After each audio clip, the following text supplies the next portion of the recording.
grit beats talent every single time. Introducing the new BF Goodrich All-Terrain KO3 tire. Legendary toughness made tougher. BF Goodrich, what are you building for? Alexander Ford, Yuma's 2025 New Vehicle Dealer of the Year, is turning up the heat with the final month of the summer sales event. With 0% financing up to 36 months on select models, plus your first 2 years or 25,000 miles of maintenance included. Save big on Mavericks and Rangers and powerful F-Series trucks. And Alexander Ford has a great selection of Raptors. Save up to $14,000 off MSRP on one of 3 remaining 2025 Mustang Mach-E's. Visit BillAlexanderFord.com for a difference you can count on.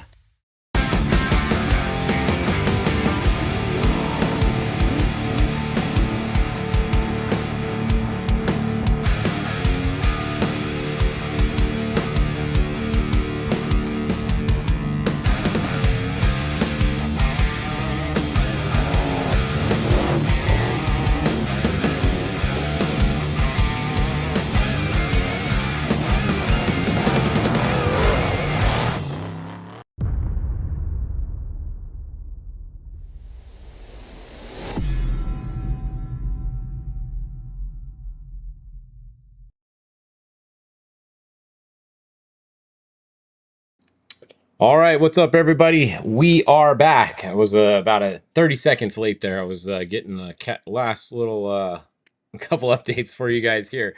We got some updates for you guys. So we are about halfway through the race for the UTVs. We are about 3/4 of the way through the race for the cars and trucks. They are almost to mile 400. They're just getting to mile like 375-ish right now. And let's go and I'll show you guys exactly where they are. So here's your lead cars and trucks. So the thing to keep an eye on, the 58 Tracy Graff tracker has not been working all day. So I don't know if he's the lead vehicle now. I haven't got an update. If any of you guys have been in one of the pits since Cameron stopped, I don't think anybody has. See, here's the thing. Actually, they were. Whoever was in the Cottontail pit, if you guys are in the Cottontail pit, let us know what the trophy truck running order was coming through there, because I don't know where the 58 is. That's the only one that's not tracking. The reason we're saying that is we know that Cameron Steele, who's driving Dave Mason's truck, was out front earlier. They were first on the course, but we saw them. He came up to a downed bike rider. There was a bike rider that had crashed literally right in the middle of the course, like right in the middle. So Cameron stopped. He was the first car to get there. He stopped and he waited and he was helping the bike guy get him off the course. It looked like the guy was pretty hurt. He was alive and moving around. They got him up, and then a couple other bikes came and stopped, and then we saw them get him off the course, clear him out of the way at least, and then they continued on. The thing was, when Cameron was doing that, he got passed by a couple other trucks that came by. So I don't know how many trucks actually got in front of him. It's at least 2, maybe even 3 trucks that got around him there. So unfortunately, Cameron will get credit for stopping there. He'll get Good Samaritan credit for the time that he was stopped, but you don't get credit for sitting in the dust now. So the 65, they did the right thing, and Cameron will stop any day for a bike rider down, especially. Now he's stuck sitting in the dust of the 18, I believe the 58 Graph, and the 2T is definitely in front of him now. So he's got at least those 2 trucks in front of him now, maybe the 58 as well, I think. So he went from first on the road with no dust except for some bikes and quads to now 3rd or 4th on the road with a whole bunch of cars dust. And this race is impossible to pass. There is nowhere to pass. So I feel really bad for the 65. It's it's one of those things. What it's the same, nice guys finish last, but you have to be the nice guy. You have to stop there. So that's kind of what's going on there, just to keep you guys filled in at the front. We'll have to wait and see later. But yeah, Nick's definitely behind somebody. What Christian Stropis is saying, watching his camera. So if we go look, so here's Nick right here. Let me make him full screen. So look, there's Nick right there. That's a bunch of dust. So I believe that's going to be Tracy Graff in front of him. Most likely. That's most likely going to be the first car on the road is now going to be Tracy Graff in the 58. That amount of dust right there is not from a bike. That is definitely not a bike or quad making that much dust in front of him. So I think that's the 58 that's right in front of Nick. So when we go back over and look at the tracker, you can see he's the 18 right here. See, it looks like there's clear in front of him, but it's not. It's because it's the 58 and his tracker's not working. So 58 is going to be first car on the road unless we see Nick get around him right here. And it looks like he's getting really close. Let's see if he has audio. Actually, let's see. Does he have audio? No, it doesn't look like Nick has audio on his thing. That's a bummer.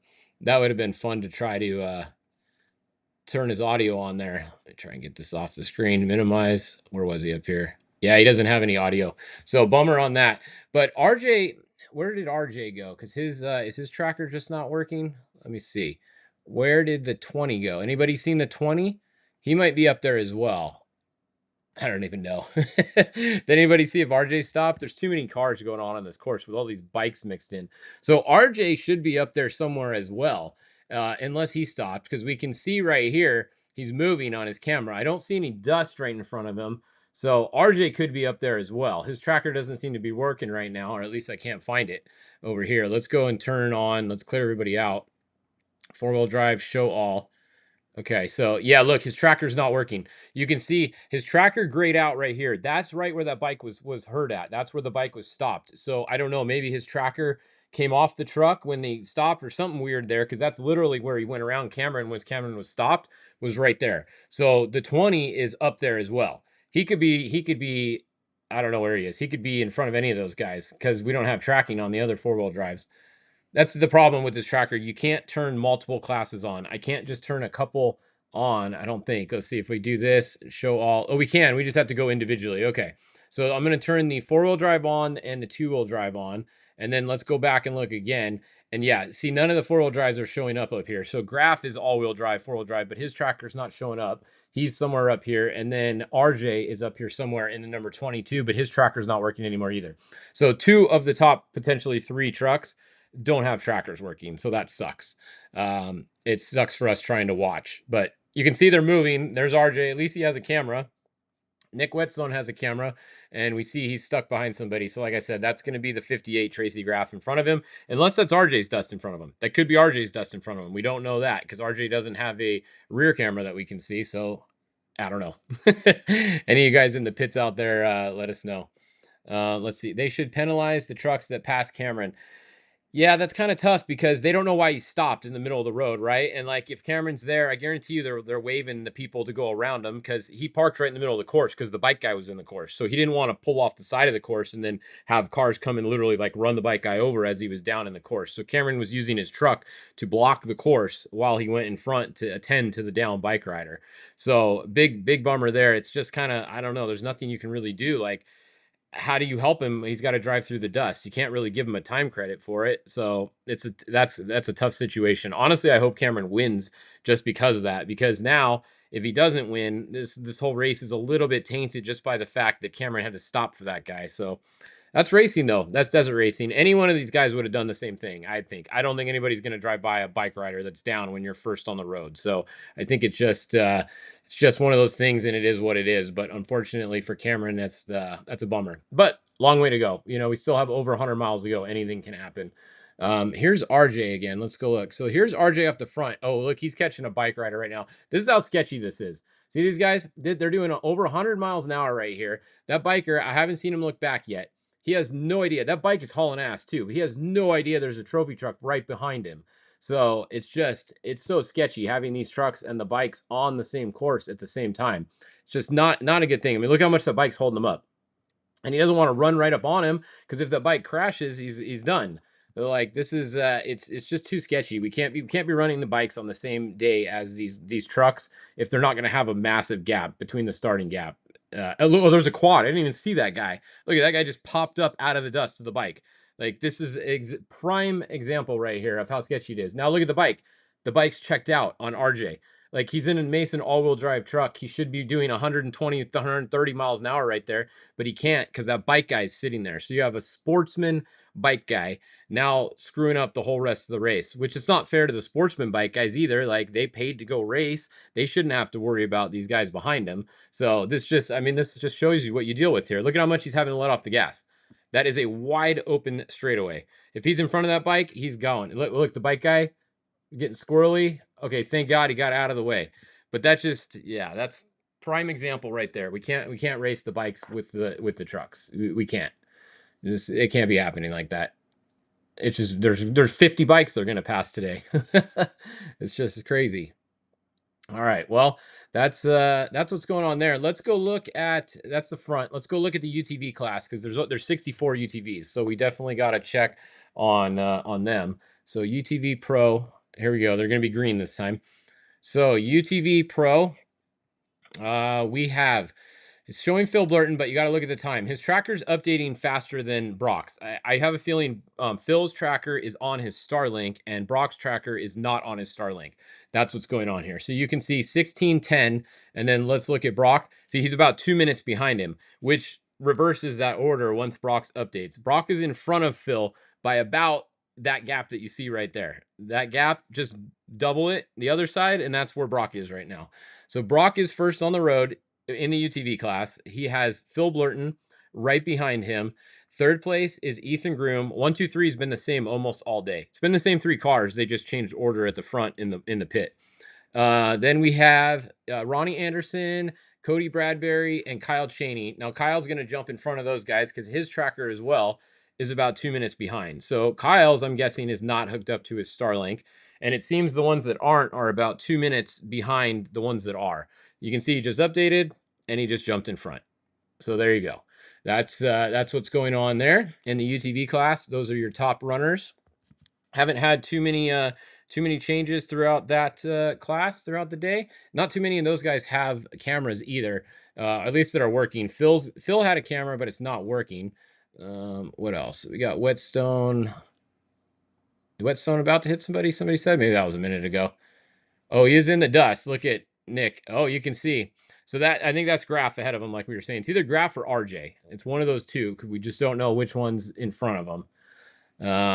Yeah, let's see. The rally car, Mitch, is going to win the thing overall. Oh, okay. So I wanted to show you guys this. Let's see. Do we have split times yet?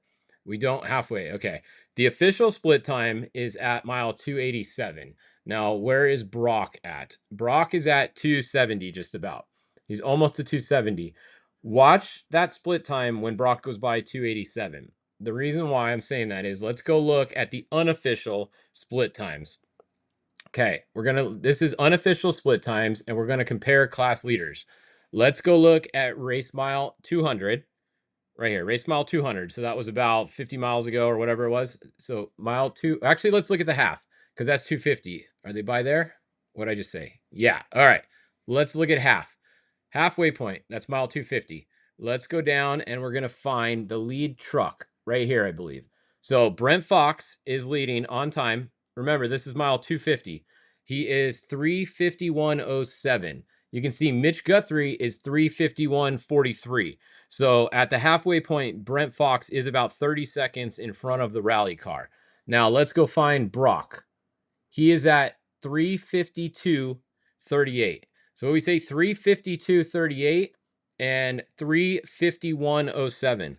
That means Brock is less than 2 minutes behind the overall. Now, if you look back 50 miles ago at mile 200, it was 3:10 was Brent Fox for the overall, right? 3:10.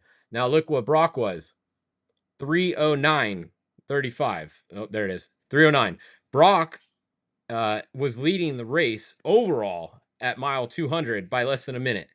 That's how fast these UTVs are getting now. And this isn't even the new UTV. Wait till the new car next year. It's going to be even faster. So it's crazy. So I would suspect, in all fairness, the first half of this race is more technical and a UTV advantage first half compared to the second half. I don't think Brock is going to catch back up to those guys if they have a cleaner on the second half. They have way more top end speed. You know, they can do 130, 140 miles an hour, some of them even 150 miles an hour. Brock cannot do that. The fastest those cars go is less than 120. So you're not going to see Brock gain time back on these guys in the second half, but it was fun to see there in that first half. The UTV was actually winning the overall at mile 200. So kind of crazy. Just it's fun to keep track of all these different times throughout the day. But yeah, I think that's what we got going on there. Rules are if you get passed by the first truck, your day is over and have to pull off. Yeah, for the bike guys, I know it's sketchy. Let's see. There was a split between cars and UTVs. Yes. So that's exactly what I'm saying. So the UTVs got an hour basically of clean air. Like they started the 10 cars. And then after the last 10 car, it was almost an hour, I think, until the first UTV started. The UTV started at 12. So Brock was second off the line. So you had Phil Blurton and then Brock. and they had clean air for a while until they caught any stragglers. So by them having that clean air, that is definitely an advantage. But just think, if they were able to start in the front where the trucks are, they would have that same clean air. So it's kind of a good basis to show you the speeds when you have clean air. Like all the other races, the UTVs are starting behind, 50, 60 cars. So they're just stuck in the dust like right away. Even if they give them a 5-minute gap, they've caught up in 10 minutes to somebody. So it was cool to see with a 1 hour gap what the UTV class is capable of overall speeds. It's pretty crazy that's even that close. All right. Well, that's your update for now. Like I said, keep an eye on everyone at the front here. The 18 and the 2T are going to be somewhere up there. We know where they are. We don't know where Anderson is, and we don't know where Graf is. But we'll keep you updated, and we'll be back at 5 o'clock with your next update here on Fish.